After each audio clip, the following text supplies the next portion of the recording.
But I think the issues in front of the country are so vital and so important, and I am so frustrated by the superficiality of the campaign. I don't believe that either candidate, either party, is really digging into the tough issues, and there's a good reason for it. It's traditional in American politics that people run for president, they pick a few things they want to run on, and they avoid everything else because anything else they say might alienate some voters, and there's always that thing that could tip Colorado or tip Nevada or tip Illinois or tip Ohio or tip Florida, and so they walk on eggs.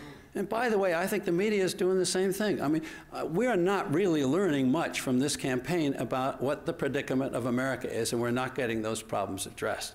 So I regard an awful lot of this stuff as trivia, but some of these remarks are revealing.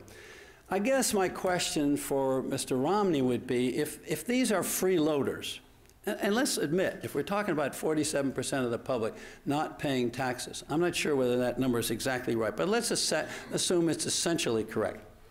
Probably 25% of them live below poverty. And you have to understand, a lot of those people who live below poverty are working. They're working.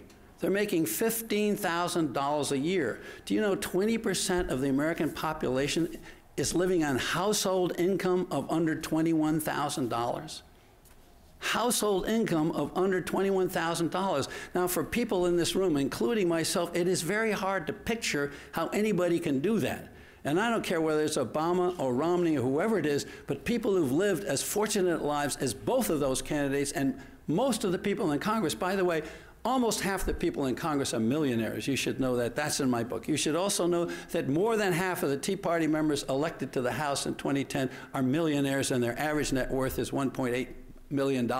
So I don't regard many of these politicians as being very populistic and very sensitive to the needs of people at the lower end of the income scale. So it's not just about Romney. I think it's a general unawareness.